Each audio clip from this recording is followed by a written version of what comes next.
I did actually listen to the intro on the drive down. Yeah. And it was like about how, you have these influential, successful people on the pod. And I was curious why you invited me. Welcome to the Culture Edit. Unique perspectives into the personal and professional lives of individuals at the helm of successful business, athletics, art, and design. Welcome to the Culture Edit, mate. Oh, wow. Was that not good? Are you recording right now? Yeah. Wow, wasn't expecting that.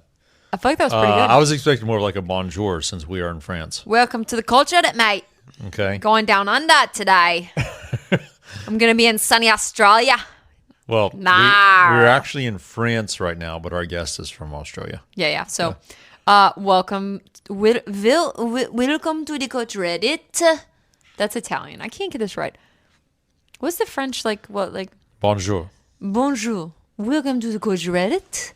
We are going to take you through a lovely, lovely garden today where we speak about art and culture and history.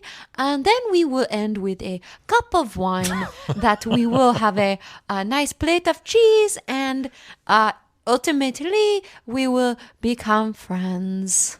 Okay, Welcome folks. to So this France. is a vacation intro from the hotel room in Nice. I think my France. accents are actually pretty good. Yeah, it is. It's really good. And we are doing a quick intro. Episode 89. Episode 89.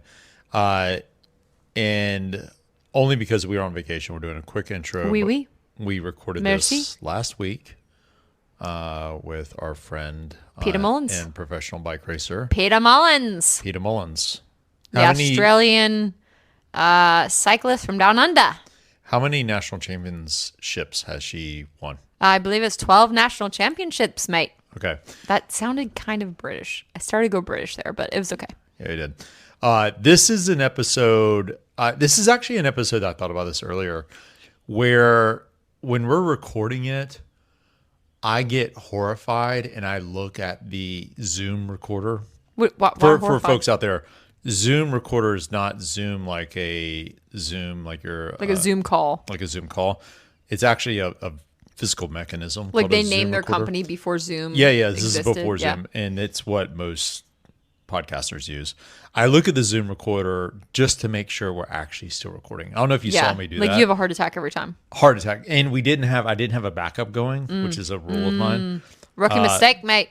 But the episode was so good and so entertaining that I was terrified that we weren't actually recording. Well, Peta Mullens, 12-time national champion. Yeah, and so A bogan. Is she a bogan? Peta is she was being a bogan, driving her ute around the southeast. A ute. So all our Aussies out there know what I'm talking about. But yeah, she was in ute. full bogan mode. If we want to, what a ute is for the Americans, it's a utility vehicle. That's true. Welcome to your utility vehicle or ute. So you'll hear us talk with Peta about what's going on with Speed Week. We asked her what her goal was for Speed Week. She said to get on the podium the very next day after talking to us. She got on the podium. Yes. She then raced LaGrange, crashed with 5 laps ago. Also good on the podium. Somehow then sprinted for second with a broken collarbone.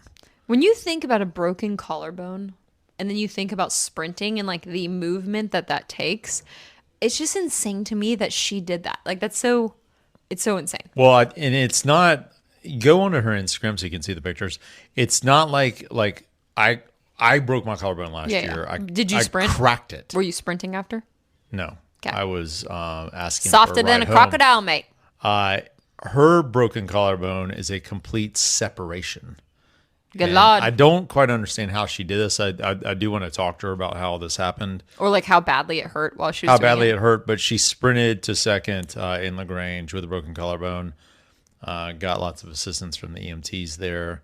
Took pictures with the EMT, mate. And now is on her way back to Australia to get surgery. Sad. And then she's going to turn around and fly back to America to win more bike races. Yeah. So I'm hoping she'll be back in time for Tulsa Tough. That's in 4 weeks. I think that would be a stretch. I don't know. But if she gets a plate, it's possible. Like she is Alan McDonald did an event. Alan with a McDonald plate, would say it like was possible. The week after he got surgery. So Yes. anything's possible, Peta. I know you're listening. Thanks for coming into the office. Thanks for coming in the studio, I should say. Doing this in person.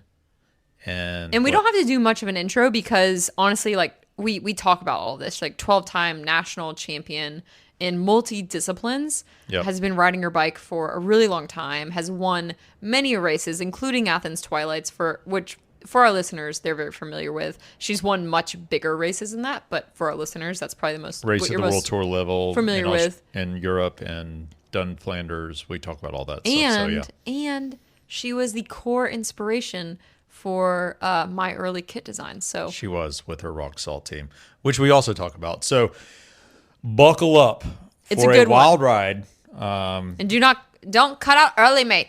Yeah, don't cut out early. I feel like I sounded even weirder there. Yeah, I'm not you don't sure what sound that. anything like Australian. We've gone over that. And then we will be back next week with a full rundown of the Traca. And Girona. Girona. Joe Laverick's going to drop in for a little guest appearance. And We're going to surprise the people we'll with that. talk about Nice and riding around here. So enjoy. All right. You are influential and you are successful. You were sleeping in our basement. We're like, this makes sense. Yeah, sounds we're so like, creepy. we need someone. All right, we'll corner you. Yeah, we're desperate that we'll use the girl in our basement. That sounds so bad. Welcome to the Culture Edit, Peta. It's really funny because I know I've already told you this, but I've known of you because of your women's team, your Live women's team, Rock Salt. That you had, what were the years that you had that? 10 years. Yeah, I just wrapped it a couple of years ago, actually. Was it like 2014 to? Even earlier, yeah. We didn't always race in America, though. We did a Okay. couple of years in Europe and also a couple of years just domestically. Before I sort of joined the squad, a guy called Kelvin Rundle had started the team without me, and 1 year asked me to guest ride, so I did, and then we kind of took over the operations together, which was really cool. So I think our biggest year in America was probably 2019. I reckon that's when you would have would have seen us. We were the cool kids on the block that year. Cool Yeah. kids and cool kits. Yeah. Yes. Yes, Yeah, very the cool design. kids. Yeah, We were yeah. with Attacker back then. Yeah, Yeah. and if anyone listening, well, I know people listening have the ATL women's kits. Your kit was like the inspiration for me to start designing these local women's kits because it was all like the bright colors and like people weren't doing bright patterns in the way that you all were, and I thought that was so cool from a design element.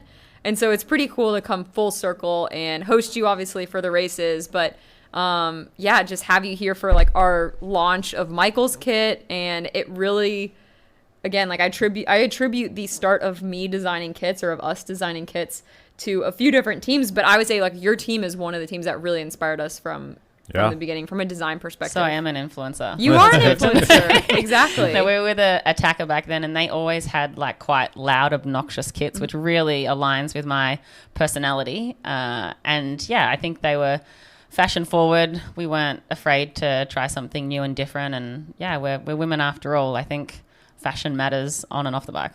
Exactly. Yeah. What about now with Corey? You work with Corey to design your own kit. It's just one off, right? Like you don't even. No one else has that kit, right? No, just me, luckily. And I feel actually like I've taken off from Michael's. He was green last year, obviously, so I'm a year behind in the colorway. I think you guys got to it first. But no, yeah, a new design with Quire. It's inspired by one of my new sponsors, Tango Visuals.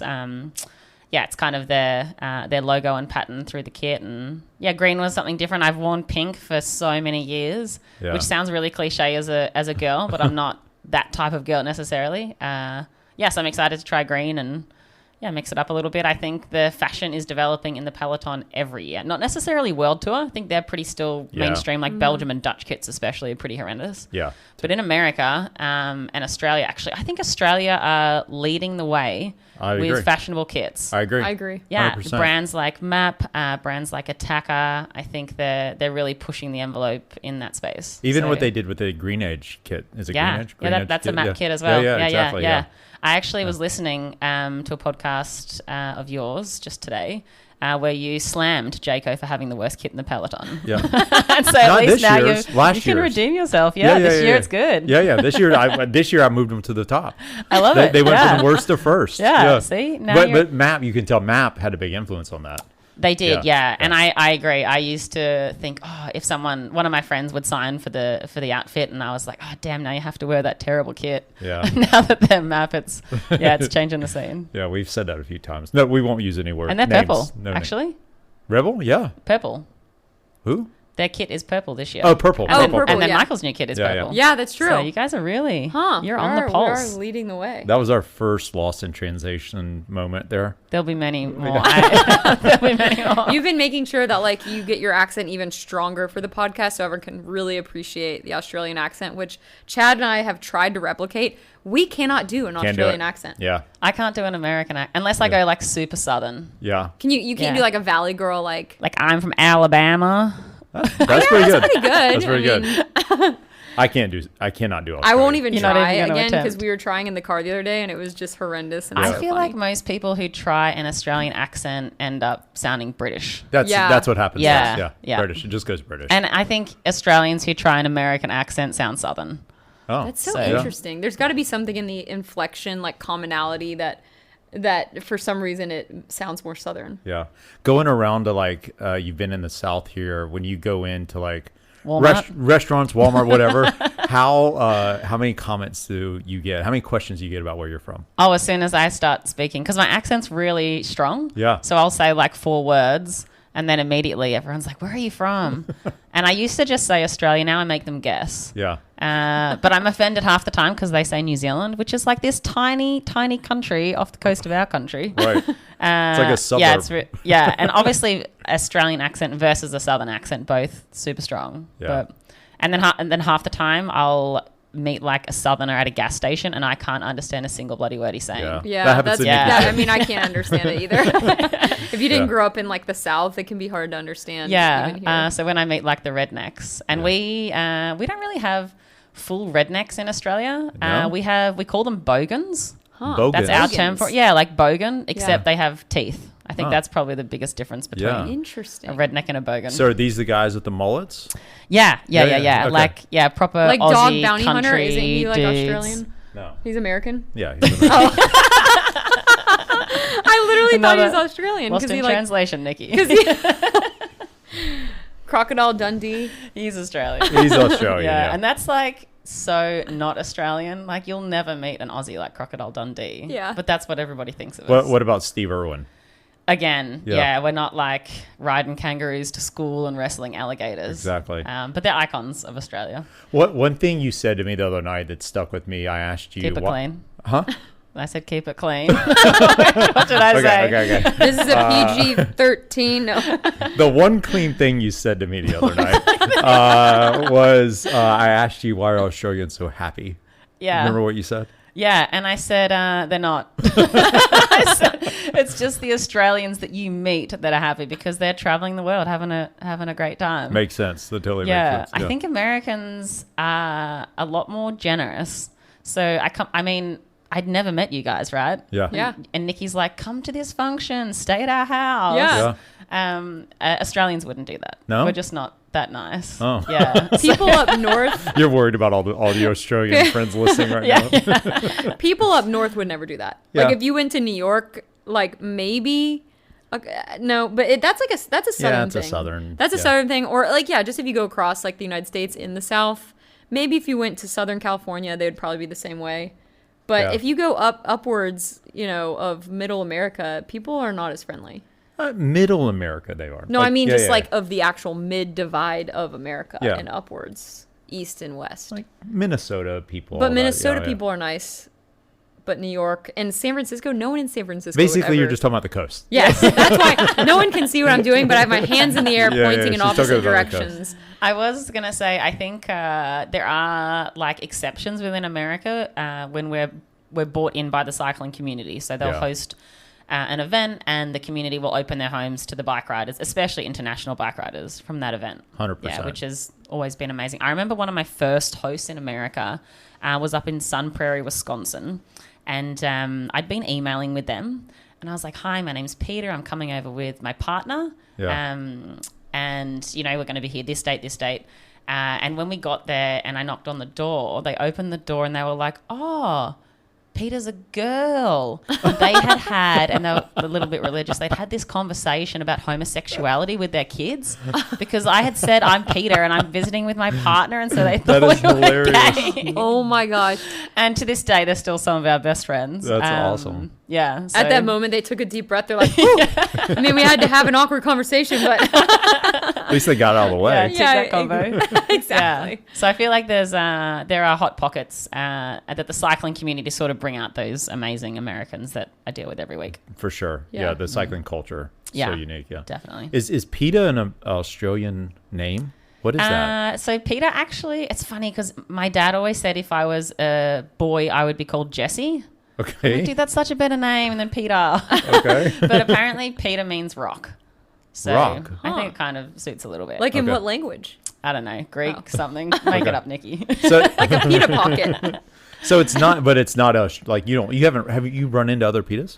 Yeah, Okay. other female Peters, yeah. Okay. Huh. Yeah, I don't think it's particularly Australia? Australian or anything, but Or are they all in yeah, I know Australia? Peters in Australia, Okay. yeah. Huh, Interesting. interesting. There must have been like a show or something like back, and your dad just was like, PETA. That's Yeah. the main character on this show. And my and it sisters means have rock. like Angela and Lisa Yeah. and Carrie.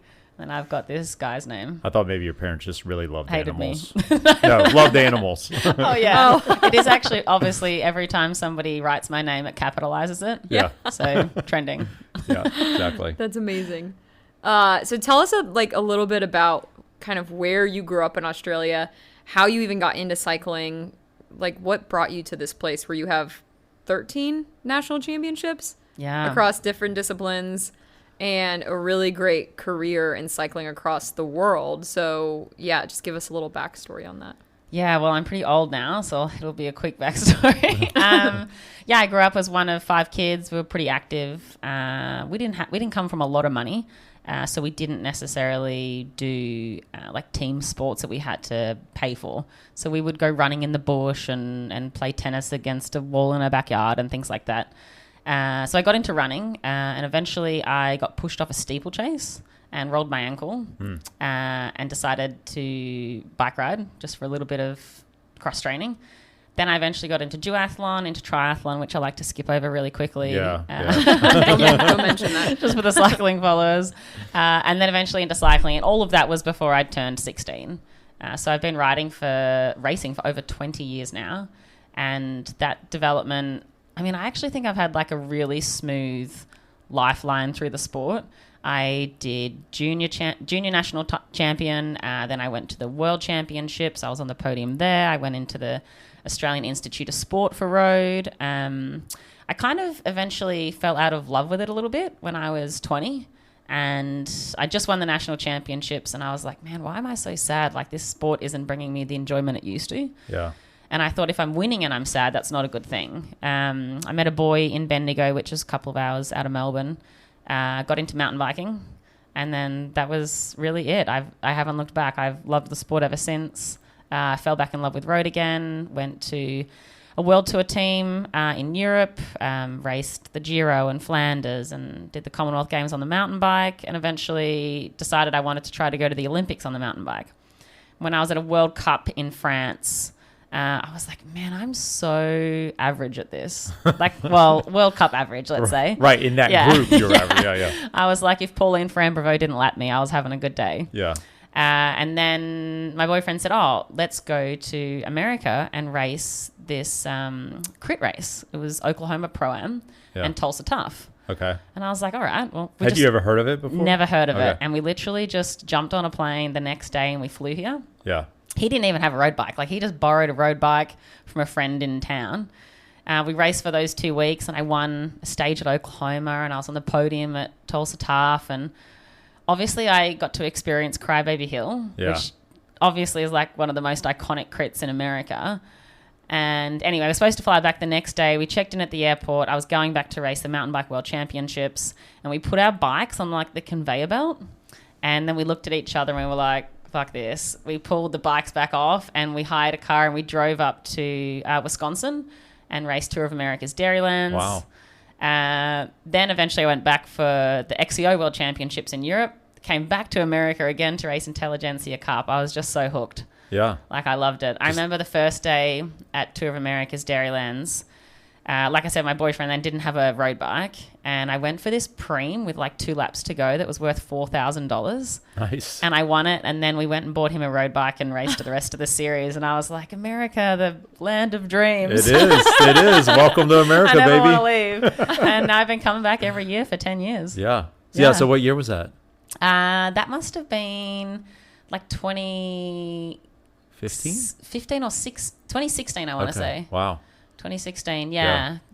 I'd won the national road championships in 2015 in Australia, and that year I did not do one single road race in that jersey because I was pursuing the mountain biking. Wow. That's when I found America. Yeah. Wow. What is it that you love about it, crit racing, so much? It just feels like a celebration of community, and it's just like this epic party that also involves bike races. Yeah. So especially the Tulsas and the Athens Tulsa Twilights. Yeah. The Tulsa, and even Athens, when I did that was like accidental that I came over. I had gone to Tour of the Healer with my team at the time, Hagens, Berman, Supermint. We were there like training for altitude. We're like, oh yeah, get ready for this really hilly race. And one of my other teammates wanted to race Tour of Healer, and I was like, well, stuff this. I don't want to race this shitty UCI road race at altitude. Yeah. And I just randomly stumbled across Speed Week just when I was looking at the calendar, and I thought, man, I'm just going to fly across to Charlotte and race this series. I didn't even have a car. Like, I remember riding back from one of the days at like 11 o'clock at night using the light on my iPhone because I'd had to hang around for podium. And yeah, that year I was supposed to fly out the day before Athens, decided to stay because I was leading the series, and then won Athens in front of like 25,000 people. And I just... Incredible. I just thought, I'm never going home, but my visa forced me to.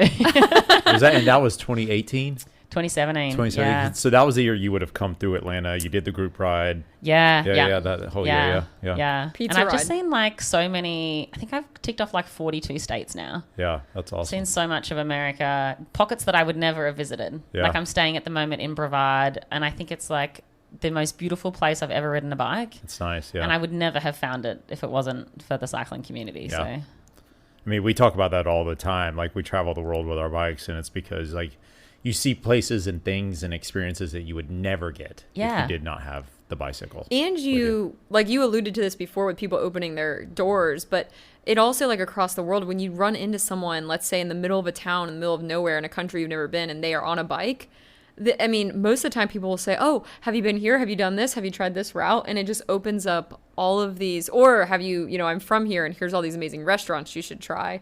It's almost like having your own travel agent. Like, the bike is your own travel agent in every country you go to, because you just meet so many people. We've got friends, like lifelong friends, decades old, because we met them in Flanders on a bicycle. You know, it's crazy. It's so crazy. Yeah. I remember when I went to Oklahoma City, for years I was like, Oklahoma City was actually like my favorite place in America, and everyone was like, "That's impossible." No one ever. That's pretty weird. But I loved the people there, and I found really cool pockets of the town that I liked.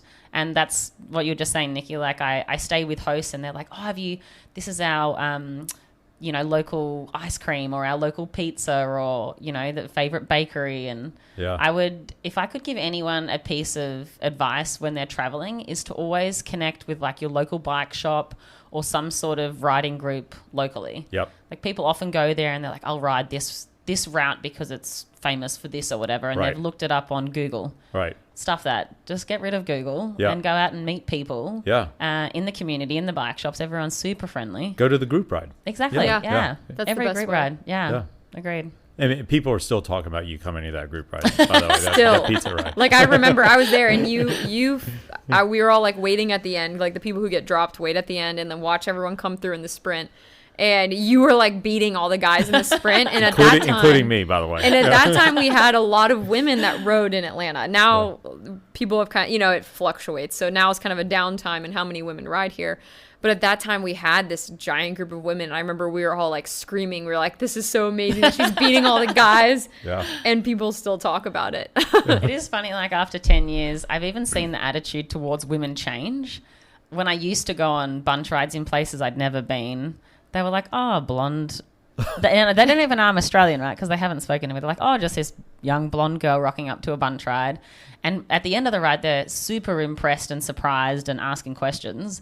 And I get that so much less nowadays. Yeah. I can tell when I mean, where's my validation? But I rock up to a ride and I think everyone just knows who you are now. well, I also just think that people have a level of expectation from women nowadays. Yeah. Yeah. It's not such a surprise that we can ride a bike really well. Yeah. Yeah.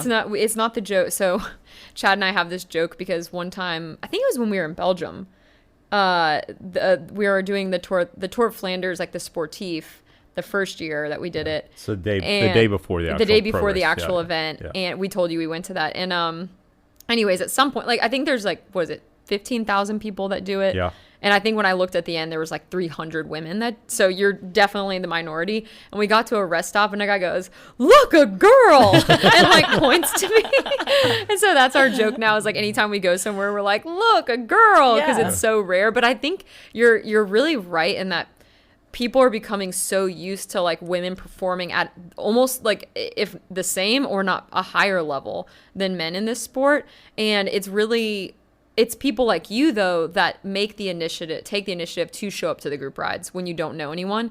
Because I think a lot of times in the past, like, I know I've been nervous to go to a group ride because I'm like, oh, I'm a woman. Like, I don't want to show up. And then they just kind of snub me.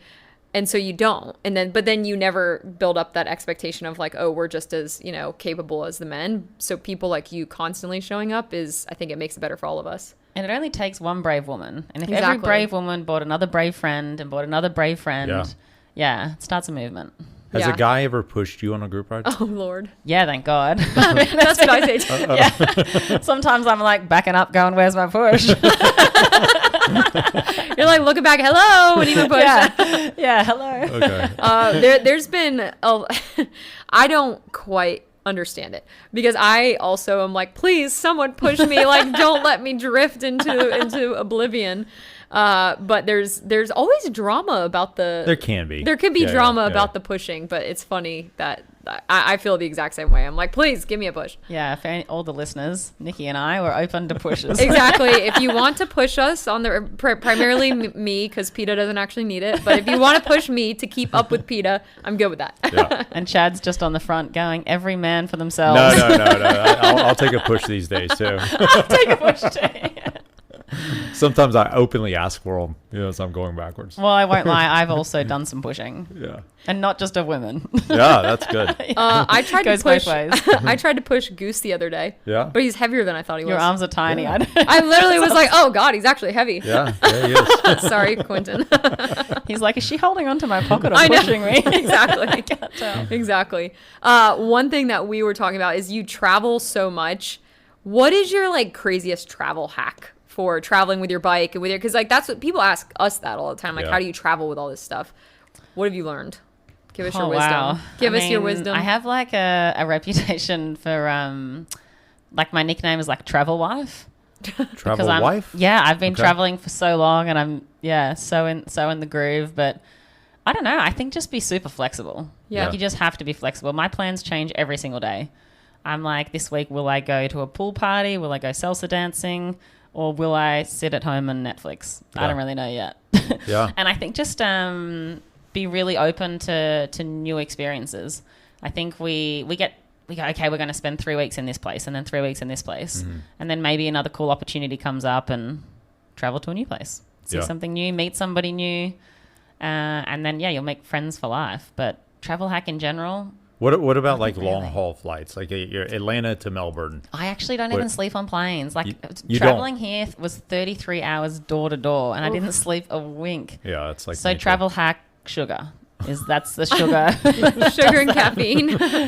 Yeah, I don't know. I try to get into the time zone pretty quickly. Yeah. I feel like if I don't sleep the whole way when I get here, then I'm So what do you super do? tired, Do you watch shows? Like, what do you do on the 33 Yeah, I'm just hour? watching like The Notebook on repeat, pretty much. Just Wow. crying. That's depressing. That was not what I was expecting you to say. Well, she said Australians aren't actually happy. I want to get my money's worth, so I'm just watching all the new releases. But Yeah. yeah, I don't know. I think when you're going somewhere, you're so excited to be there that I can't even sleep. Yeah. Yeah. On the way home, I'm like, get me off this damn plane. Yeah. But when I'm coming over, and I mean, last year I did 4 trips. This year I only plan to do 2. Okay. So I don't have to do that long flight very often. And then in America, I never fly. Yeah. Well, I try to never fly.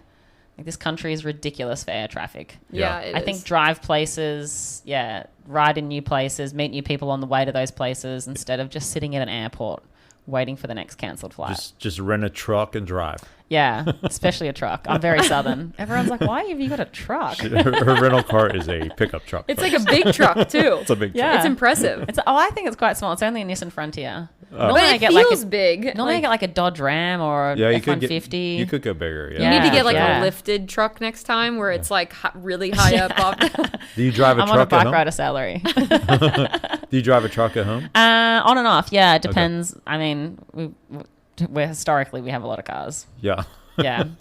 I mean, my personal car is just a little Skoda Octavia with roof racks, but Okay. Huh. yeah, We got don't a lot have of those trucks here. coming through the driveway. Now we all SCOTUS. But I think they're cute though. Yeah. There's a lot of cars we don't have here. Historically, we have a lot of cars. That's a Yeah. good thing. Yeah. You know, like you saying that though, back to like the travel hack of just like being in the moment, and being flexible. I was thinking about, I like feel like I analyze people's behaviors because I find people so interesting. And when you first got here, you know, we had the party and then we went out to dinner and we were out pretty late and you had to race Athens Twilight the next day. And I was thinking to myself, I'm like, I'm not even racing. I'm exhausted. And we woke up for an early morning ride. yeah, and I kept thinking like, wow, she's not stressed about like, you meet so many people who are like, I have to go to bed at this exact time. I have to get this amount of sleep, or like I'm wrecked and like they're checking all their like, and I'm guilty of that. That's why, you know, I self-admittedly, I'm like, oh, if my HRV is this, I can't do this or whatever. And I've tried to let that go a lot more this year. But seeing you be like that really made me think like, okay, that's the way to not burn out. That's the way to like really enjoy racing and riding and training, is to just go with the flow kind of no matter what. So it's interesting you say that as like your travel hack, because I noticed that you were very flexible in your mindset of that. Yeah, I remember we were in line to order pizza and you were like, oh my God, it's so late. You have to eat something because you're racing tomorrow. I was stressed for you. But I think that's what I love about the criterium racing, is that it's not about 1%ers, really. Yeah. Yeah, like yeah. last year I did the Lifetime Grand Prix and that is more intense. Yeah. Like you spend hours getting your nutrition ready the day before. You need X number of hours of sleep. You have to be there for days before to check out the course. I mean, there are crit courses I get on and I don't see the course until the start gun goes. Yeah. Like first lap, hopefully there's nothing. Hopefully terrible there's on not the speed course. bumps on the back. Oh gosh. I did get a pre-lap in of Athens, luckily. Yes, I think that sort of, I would nearly call it like a blasé attitude, is very much because that's just what the crit scene allows you to be. Yeah. And I think that's why I fell in love with it so much, is that I could enjoy the experience of travel and you know, that fun afterlife after the crits versus that gravel feeling. Yeah. When you're so exhausted and you finish the race, you get X amount of grams of protein and then you've got a nap before dinner. And yeah, I found that pretty intense and overwhelming and not like sustainable for me. Mm-hmm. I think for some people it's not a compromise. Yeah. Some people love that. Oh yeah. Everything that they do in their life revolves around this one result or this, you know, FTP. For me, it's a lot less. Yeah. For me, it's like, I can't wait to go riding around the streets of Atlanta tomorrow and go to a juice bar and meet some new people. And maybe that attitude's changed over the years, but I'm wondering, does that come from experience and the success you've had, or is that just kind of your personality and then crit racing just happened to find you? I always say when I was like younger, before I quit when I was 20, that I was really serious before that period. Yeah. And I think that's what drove me to quitting, was just trying to be the ultimate best I could be. And sometimes you're rewarded for that and sometimes you're just not. Yeah. And those periods where I wasn't rewarded for that hard work, they hit super hard. And so I think just backing off for me, that 5 or 10% makes it just super sustainable. And 20 years sustainable. Yeah. From the looks of it. I mean, it's got to be that way because you're suffering, right? It's like if you don't find that sustainability aspect of it, then the suffering's not worth it. Yeah. Yeah. And that's what they say about this new generation of World Tour road riders. Yeah. You know, they're going to 3 or 4 altitude camps a year from a really young age. Yeah. How long will their career be? Yeah. Because it is so intense to be able to perform at that level. And I suspect the careers won't be as long versus, you know, 30 years ago when they were getting drunk on every second day of the Tour de France. Like, Right.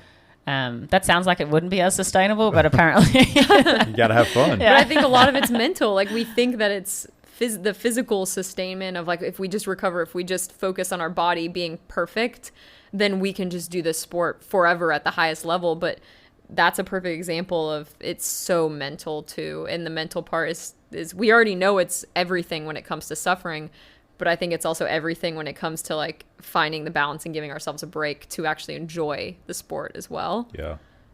Do you get nervous for races anymore? Not for a couple of years. Yeah. I feel like Wait, not for a couple of years. Like, what was the tipping point? I feel like there's been races over maybe the last 5 or 6 years that I've got a little bit nervous for, and they're the ones that I'm the most prepared for. Yeah. Because I expect something from myself because I've put that work in. Yeah. And I need to see that reward. But yeah, I think crits are really hard to get nervous for. For me, as long as you go into them fit, what really matters in a crit is execution. Yeah. The way you execute it during the race. So I think whether you have, you know, you can't change your power on the day of the race, all you can change is the way that you execute. So Yeah. that's a really difficult one to, like, I struggle with that sometimes after a race when I've executed really poorly. Yeah. Because I know it wasn't even my physical ability that held me back. It was more than often it's a confidence issue in that moment that I made the wrong decision. Yeah. And that's really hard because you can't go away and work on that as much. Yep. If you're not strong enough, you go away and you work on your power. If you're not fast enough, you go away and you work on your sprint. But if you've failed your execution, that's just this real mental game. Yeah. And I find that really difficult. Criterium racing is like such a split-second decision all the time. Yep. And You were pissed at Twilight. Yeah. I was pissed at Twilight. Yeah, I came back to the 10 and it's funny because it's not even the result on paper that actually affects you. Like, I had got 9th at 2 days before that, and then I had got 6th at Athens. Yeah. So on paper you'd think, oh, well, she'll be more pleased with that result. But I was less pleased because I had not followed the breakaway when it went right in front of me, a confidence issue more than anything. And then I hadn't led into the second last corner and executed the sprint the way I wanted. My sprint power, I mean, I don't even look at my sprint power. It's irrelevant to me. It's whatever it is on the day is what it is. I go as hard as I can in the sprint. Yeah. But I was really pissed that I had made the wrong call twice in that bike race. Yeah. And if I had have executed the sprint well and finished 20th, I wouldn't have cared what the result was. Right. It is just the execution that really riles me up. Just knowing you could have done better. Yeah. You just made a better decision. Yeah. Yeah. And especially gravel races, that doesn't really happen. No. Yeah. Like, you get 12 hours to make a decision. Yeah. It's just like, You can either grind it out or you can't. yeah. Yeah. And you'll see that in a lot of crit races. So the good thing is that we get an opportunity the next day normally. Yeah. So obviously I got to line up the next day at Peachtree and redeem myself with my execution and be happy about it. Yeah. So, but it can be a really roller coaster ride. Yeah. Yeah. I bet. What causes, like, in that moment, like, the you don't have the confidence to do what you know you need to do or what you want to do? Is it the people in, like, around you, or what causes that? So I think a lack of racing for me recently. I haven't raced crits for a year. It takes a little bit to get that confidence back. And I really think that's it. I think it's just a mental block. Yeah. And I think we see in this new generation athletes really investing in psychology, in sports psychology. And I think if you go back 20 years, it was a bit taboo to like see a psychologist. Why would you need to see a psychologist? Just harden up, ride your bike. Yeah. And nowadays, I think, especially when it comes to those race-winning decisions and the confidence and belief in your own ability, that really matters. I mean, I've never seen a psychologist. Probably should. Yeah. But yeah, I think that confidence comes from just racing and having those results. And yeah, every race I've done since I've been here, and there's only been 6 or 7, I already feel more and more confident in that. Yeah. And I think probably you've got a really great relationship with your sponsors, and that helps too. Like, you don't have that pressure coming from that side where a lot of these kids do. Like, they don't have sponsors. They don't have, they're trying to prove themselves. So I think that probably plays into it as well, right? Yeah, I suppose that's why I don't feel the pressure on the start line. Yeah. Why I don't get nervous for races, because it's not a be all and end all. It's not, will I get the contract? Will I not get the contract? Right. I have been with most of my sponsors for 8+ years. Yeah. And people say to me, oh, like, how do you decide? Do they decide what racing you're doing? And I'm like, no. Last year I was doing 7-hour gravel races. This year I'm doing 1-hour crits. Yeah. And they are just happy for me to pursue whatever I want to pursue, as long as I am being a great ambassador for the brand, for the sport, for women, female empowerment. That's what it's really all about for them. And I try to go about it in a good way. and it's interesting. We just recorded the podcast that we put live today. We recorded this morning, edited it. And that was one thing we talked about, was how we've had, with Michael, he's a great ambassador for the sport. He's a great character in the field. Like, he's very inspirational, because he's got a personality, just like you have that personality that's very inspirational. And we were talking about how so many people, specifically men in this instance, will say, can I be on the team with Michael? Can I be on the team with Michael? But it's really hard a lot of times, because it's not about the wins. It's not about your what you place. It's not about what your power numbers are. Like, we'll get like power numbers sent to us, like all this stuff. It's about being an ambassador, and that means so much more. Like you were just saying, it's long-term relationships. And so I think people think they're just going to hop around team to team, and they're going to work their way up this ladder and become this amazing, bike racer making $1 bazillion a year one day. But the irony of that is actually the loyalty to brands that makes you that invaluable character that the brand sees you as. And I think that's how you grow through the sport. So I had a friend from the gravel scene come down and watch Greenville the other day. And I said to him, what's so different about this versus gravel is that the thousands of people who come to watch this race, a lot of them actually don't know who the riders are. Zero. So no idea. The role of, like, if you think of Michael on his win recently, like, his role is to elicit emotion in the crowd and entertain. Yeah. And if those two boxes are ticked, if he doesn't win the bike race, it actually doesn't matter. People didn't come to watch Michael win the bike race. They came to watch an entertaining sport in their city. Yep. And I think that's why criterium racing is so different to what you see on gravel or road. People aren't as invested in who wins the race as long as they get to watch a really exciting race. Exactly. Yeah. Storytelling. Yeah. Exactly. Yeah. Yeah. It's poetic. What would be, because I know we have a lot of young women listening to this as well, like, what would be your advice to a young girl, maybe a teenager who is in cycling right now? She really wants to build this career long term, like you've had. What's your, let's just say, like, top 3 tips to her? Wow. Or top 1. Top 1. Oh, I don't want to pull an Elon Musk and ask 5 things you did this week. I actually think I would say, and this applies to women more than men, I believe, is to find your people. So the sport can be actually quite lonely. I mean, I'm actually privateering this year, and I'm grateful that I have a lot of friends on the scene.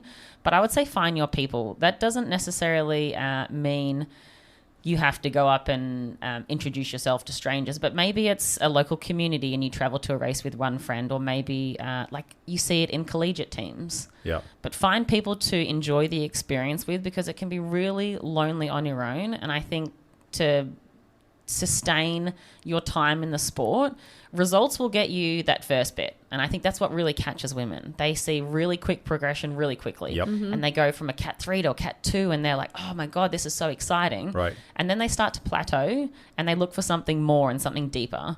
And that will come from people. So I would say find your people, find your community, invest in that nearly more than you invest in your actual performance. And that'll give you a lot of long-term enjoyment in the sport.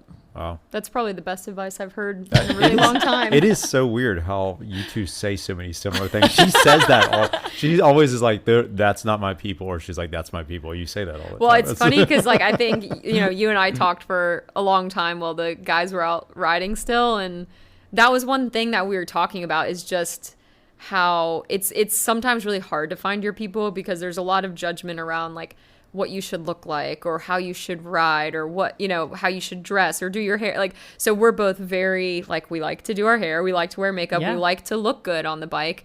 And I've been made fun of before. You've said you've been made fun of before. And so it can be a little you get kind of scared to like find your people sometimes, but it is the most important thing, because once you do, it just makes you feel so much more excited. Like for me, right now I'm really not fit with the bike, but knowing that I can go somewhere and see friends, then I'm like, okay, I want to do the race. I'm not going to like actually do well in my mind, but it's about being with your friends, and it's about like those experiences versus trying to put so much pressure on just doing the race. It's honestly the biggest motivator. Yeah. And they say that women are always afraid that they're too much, and men are actually afraid that they're not enough. Mm-hmm. And so because women are afraid that they're too much, being surrounded by men all the time can sometimes dim our light a little bit. Mm-hmm. So I am always excited that there's more women in the sport, more teams in the sport, and you don't have to be in a team to go to bike races. Like you can just travel with 2 other individuals and have a great time. And that's what I used to do back in the day before I started a women's team. And actually since I folded Rock Salt, I've had girls in the team reach out to me and say, it's just not the same. I don't enjoy going to races as much anymore. I didn't realize how much that influenced my decision to go to events. And the community. Yeah, it's what it's all about. Yeah. Do you think there will be a time where you have a women's team again? Or do you think that's kind of in the past?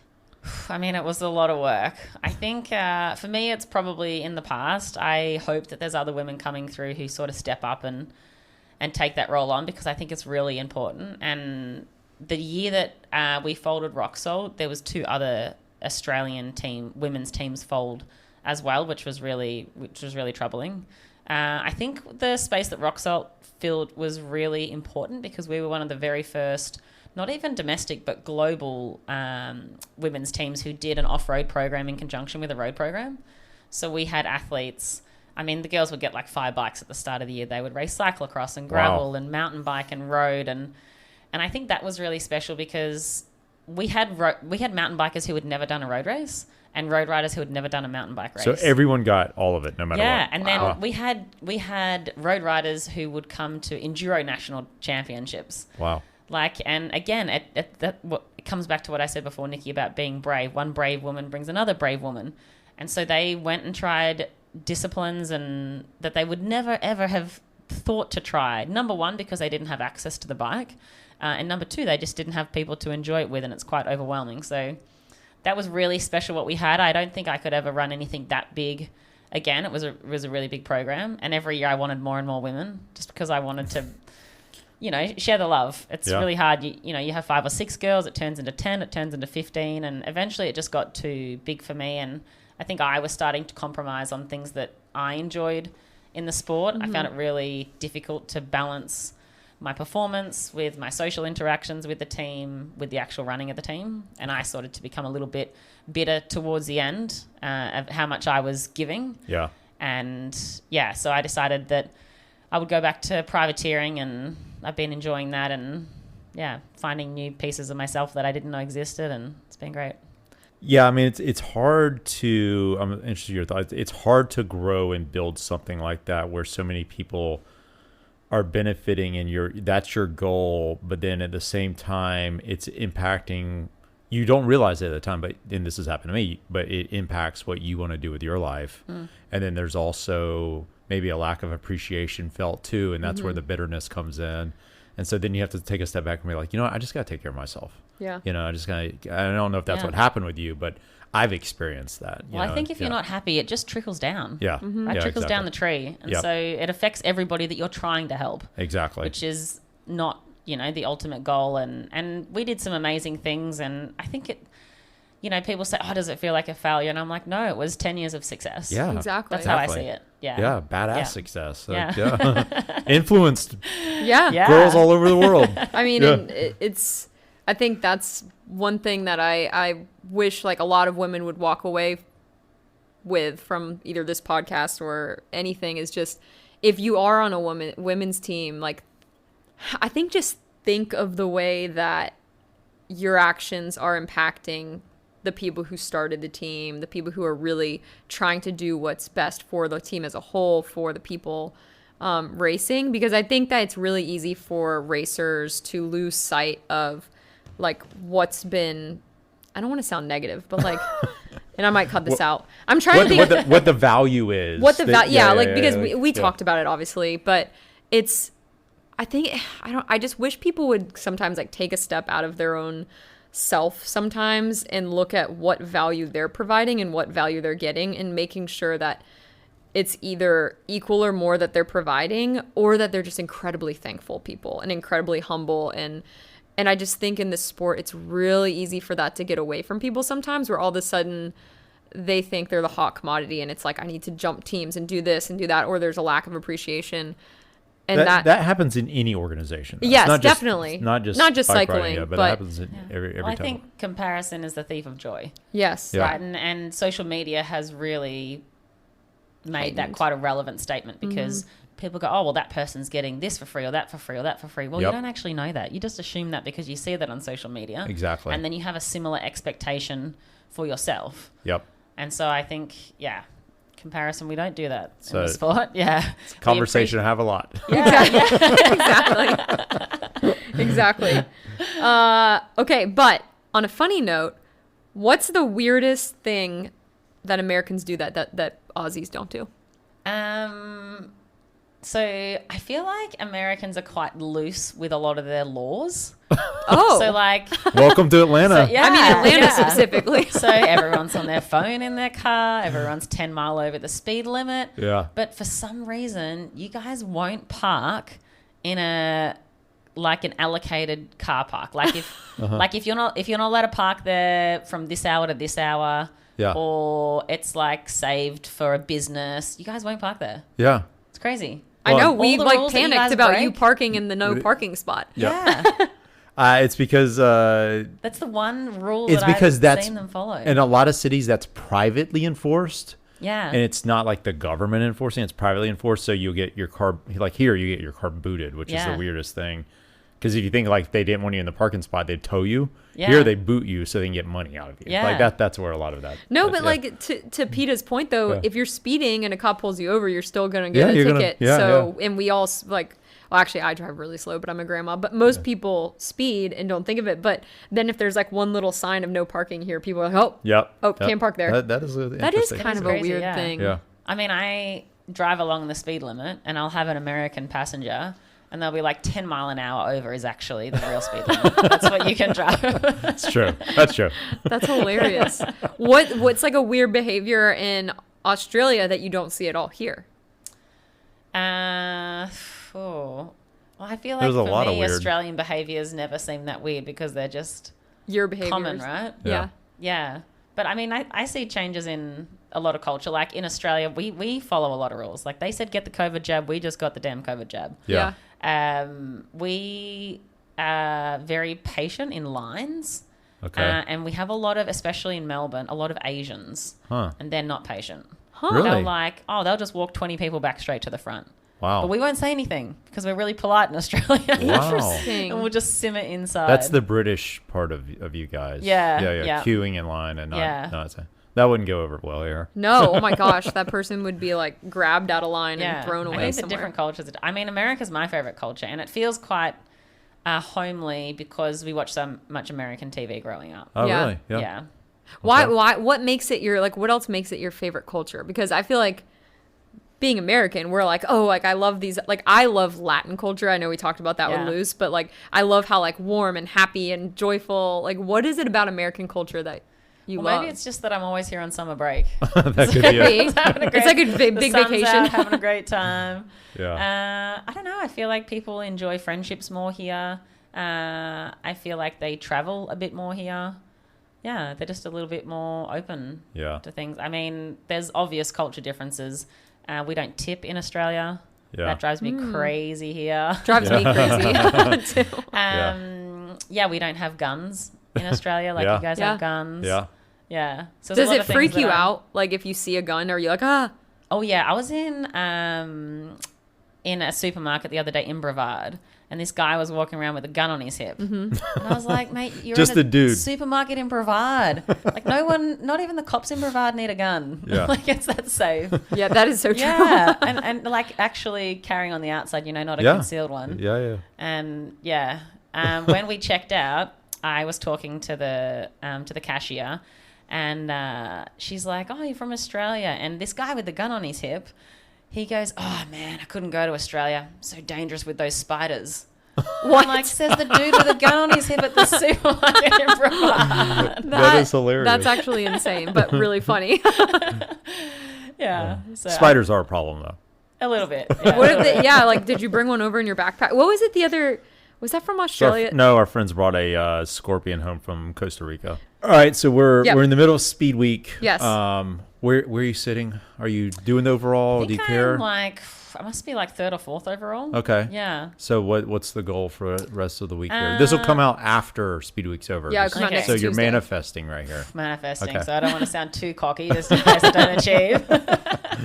No, I mean, the overall's pretty irrelevant to me, really. I never ride for overall titles unless I'm kind of leading in the first couple of days. Okay. Otherwise, it's all about each individual day. I mean, I actually haven't landed on the podium yet. Okay. And last time I came to Speed Week, I think I was on the podium every day. Yeah. So that was a long time ago. If I could land the podium once or twice in these next couple of days, I'd be really happy. Okay. But again, I'll just be pleased if I'm content with my execution in the races. And the big goal this year is Tulsa. Yeah. So it's a shame this is kind of like the first race series because I would have liked to have come into it a little bit more prepared. Yeah. But yeah, this is kind of like just a launching pad for Tulsa. I've been trying to train through it, so I've been doing 3 hours on race days. Yeah. Then yeah, hopefully that carries through for 3 hours and then a crit. well, the crit is an hour, so 2 hours, 2 hours and then a crit. Okay. Yeah. 2 hours. Two hours and then a crit, and I've been trying to kind of keep the pace on in those sessions, and Yeah. it feels silly to like be doing like tempo efforts in a morning, but whatever. So you're staying because Tulsa is June 6th, the 1st of June, right? Yeah. Yeah, so- I go from here up to Omaha to do a crit, through to some crits in Quickstar and Snake Alley, and then I actually go to Unbound the week before Tulsa. You're doing Unbound? I am starting Unbound. Wow, that is not smart. I used a choice of word there. Starting. Yeah, I can't finish Unbound if I want to do well at Tulsa. Nope. But I did it last year and I got through to the first feed, had a great time. I love going there and racing in the pro women's wave because we obviously get our own start wave. Yeah. And sort of being part of that last year was quite iconic. It was the first ever women's only Unbound start. Yeah. So I want to be part of that again. I'll ride to either the first feed zone or the second feed zone depending on how I feel. So that'll be a good training day, and I'll also then just get to enjoy the vibe around the community in Emporia for the week and say come hello back to down to Tulsa. sponsors and talk to people and that. Yeah. just- I mean, it's huge activation there and Huge. real community reach. And I remember last year we were getting back from post-race drinks at like 2 a.m. and there was the finish line at 2 a.m. Hectic. Wow. People are coming in from the Unbound XL. And they've been out there for like 29 hours, 30 hours. Oh my gosh. Yeah, it's quite electric. So, yeah. If I can not save if you're some energy. riding it, it's not electric. I'd come through and fall over. But just the stories from the people. There was a lady staying at our hotel who the year before had come and she'd like DNF'd with like 16 miles to go in the XL. Oh, And she'd come back this year and she defeated the beast. And Wow. yeah, so it's kind of cool to be on the finish line a little bit tipsy hearing all these stories. that That's is amazing. Yeah, very it's cool. real inspiring. Have you done the Traca? No, No, okay. that seems, I mean, Yeah. you guys are headed there now, right? Like, Yeah, I Tomorrow. don't really know what Pack to bags. expect, but Yeah. we're gonna. Yeah, I was just curious if you've done You it. guys in the 200? I'm He's- in the 200. Yeah, I'm She's just doing the 100. Yeah. Don't say just. Yeah. 100 miles is epic. 100. Yeah. Well, it's 60. 100. She's doing the 100 with zero bike I training. have so only ridden my gravel bike one time in a year. Yeah, you're so- running. Yeah, You're on the I'm running trend. I'm only worried about your race schedule here. Oh, Yeah. yeah. You Just start so at folks know- 7:10. Yeah, you're racing in 2 hours. 2 you're hours. racing in less than 2 hours, Yeah. and you're in our Here we studio go talking again. on a podcast. So all you people out there thinking about racing, think about that scenario. And Exactly. Peter's just chilling in the podcast studio. If I left talking. now, I'd be early, actually. I'm notoriously late to everything. Yeah, I mean, it's really not. It's not too far. It's not bad. Yeah.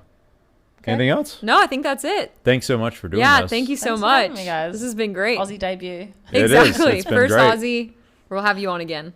Thank Yeah, you. we're gonna have to really pay attention to those subtitles. Make sure the AI gets them right.